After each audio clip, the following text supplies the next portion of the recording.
When America sends its duelists over to our events, they're not sending their best. They're not sending you. They're sending people with lots of problems. And they're bringing those problems with them. They're bringing Summon Sorceress. They're bringing FTKs. They're bringing Floodgates. And some Link monsters, I assume, are good people. But I speak to border guards and they tell us what we're getting. It only makes common sense. It only makes common sense. They are sending us not the right duelists. They are not sending us the right duelists. Where do we begin with this one? Oh, baby, let's dig right into this. Almost half of Top Cut was playing a deck that doesn't let your opponent enter the standby phase. Amazing. I fucking love this game. Oh my god. So excited. So happy for the new format. I am really, really loving Yu-Gi-Oh right now. I can't believe it. Like the fact that there's this many decks in Top Cut that don't allow your opponent to have a standby phase. Fucking amazing. I love it. I love it. I love it. I don't know where to begin. I don't know where to begin. Let's just start with the big boy in the room, and that is Danger Dark World FTK. This deck topped and got, I think, second or third it was at YCS Niagara Falls. People over in Europe kind of just straight up dismissed it because, well, you know, Summon Sorceress isn't over in Europe. I guess a lot of people didn't even bother to try some of the decks or practice it because they kind of just thought to themselves, well, Summon Sorceress is here, not here rather. So, you know, it's probably best we just stick to Sky Striker and stuff like the deck representation. When we look at how many decks actually entered YCS London, you see that Sky Striker, for example, did get like 8 tops, but there was like 200 to 300 people playing that deck, right? So there was a lot of people, and that's a really awful conversion rate if you think about it. If you actually think about that for a second, that many people enter with a deck, and only like 8 of them top. Like that goes to show you that the deck is really not that good. And I think this is one of the biggest examples of representation not correlating so much with performance.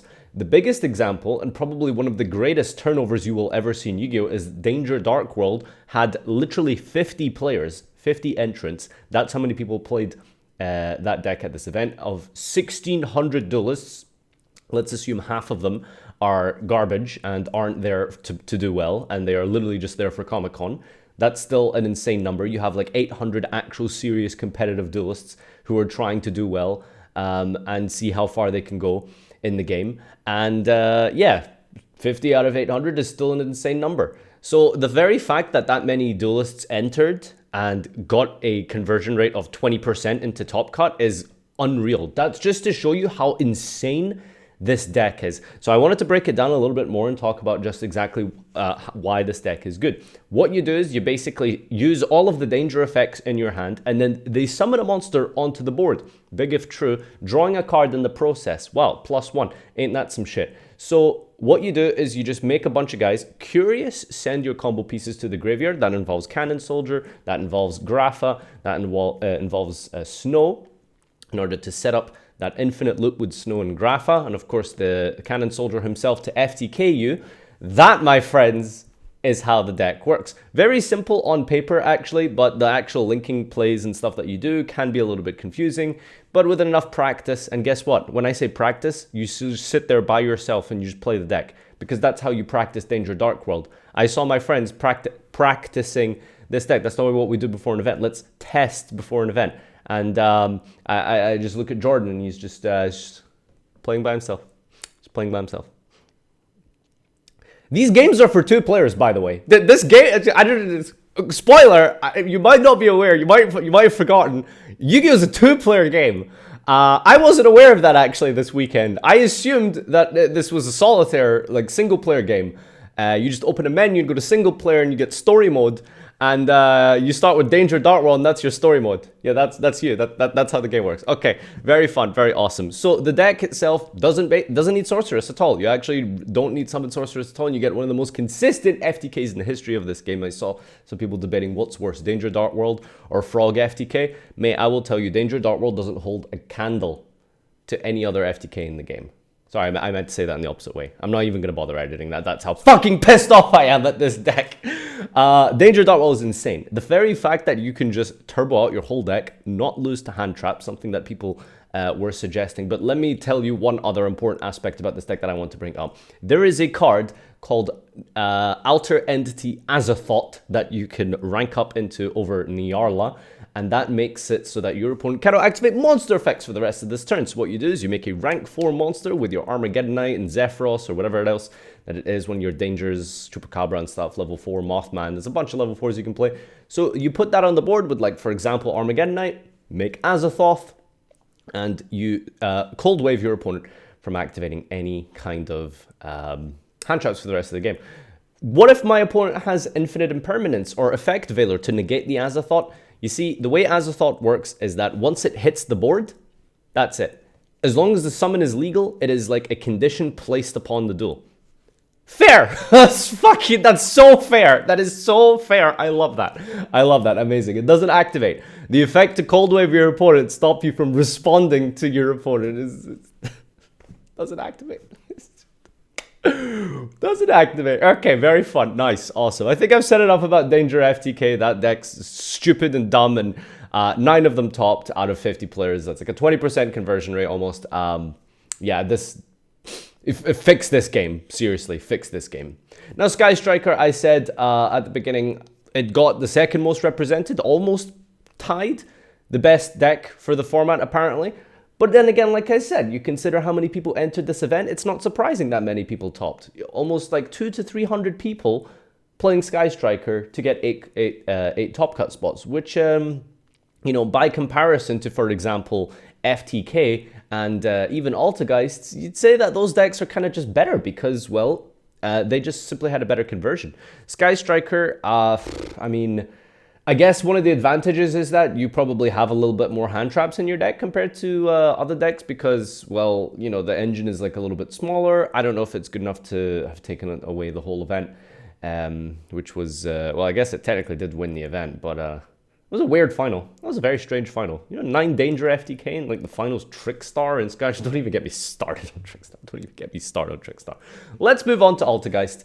So I'm probably going to go through these a little bit fast, by the way, because I mean, we've seen Sky Striker for like 4 or 5 events now. Like, I mean, there's nothing new I can say about that deck. But anyway, Alta Geist getting 4 spots there.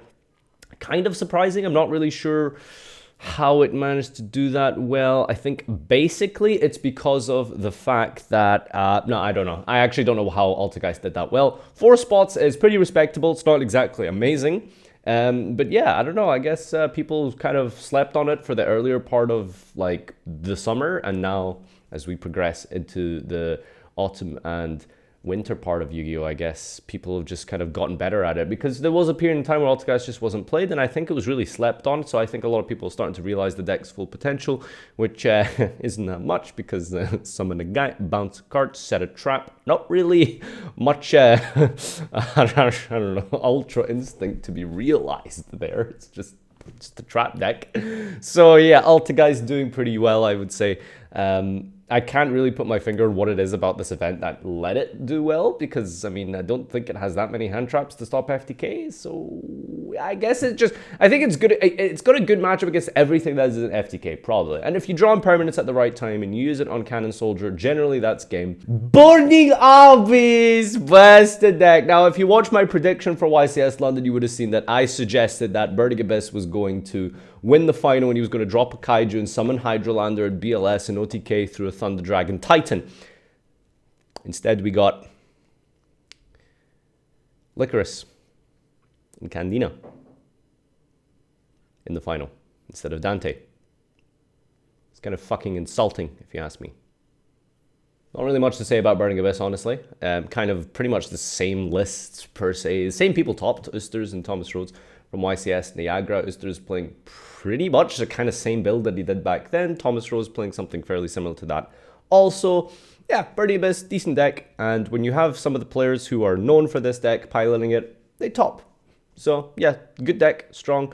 And a good representation behind it as well. It's not just a bunch of randoms who are playing Burning Abyss. It's some very dedicated and good players on that BASTs.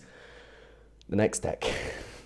Because one FTK wasn't enough, let's play another one. Vlad, well done, you fucking idiot. You played Gem 9 FTK and you piloted the top cut. Wow, because we didn't need more. More FTKs, more FTKs. So we could get FTK'd by GoKey, we could get FTK'd by Danger, now we could get FTK'd by Gem Knights as well. The deck that non-ironically plays a Garnet and isn't even a brick. There you go. Gem Knight. I don't know if it actually plays Garnet. What's the other one? Lapis. I don't know how this deck works. Okay, burn for lots of damage, or you can even attack for game with just how big your boys are. Yeah, Gem Knight FTK. Okay, cool. We really do live in a society. We literally live in a society. I don't even know. Okay. Okay, so moving on. GoKey. Yes, GoKey is a deck. It's an FTK deck. For all intents and purposes, I've said this many times before. Getting hand looped for 4 and you linked, and maybe even getting an Ibli on your sided field, that's an FTK. Okay, just because you get your turn, I don't think that's any less of an FTK than the other decks. That's an FTK, right? It puts you in such a position where you basically just skip turn 1. Like, what do you do outside of that? You know, you negate 4 cards gone, you linked. What do you do? You know, call the police. That's what I would do. Honestly, we have a problem here. Final deck, I suppose, True Draco, Floodgates. Okay. Yeah, True Draco with Floodgates. Got a top. This is both new and innovative. Very, very creative. I topped with Draco playing Floodgates. Sick. Anyway, before we get too forlorn and melancholic about the game, because if I get too serious right now, I might just straight up delete my channel at this point. This is what an awful, awful event. What a garbage, terrible, terrible state the game is in right now. I cannot begin to just describe how much I just hate the game right now. It's like 50% FTK in top cut. What is this? What, is this a joke? This is a fucking joke. Comment down below and let me know what you think. Tell me about what you think of the format, if you enjoyed, etc., etc. Yeah, until next time, Master, peace.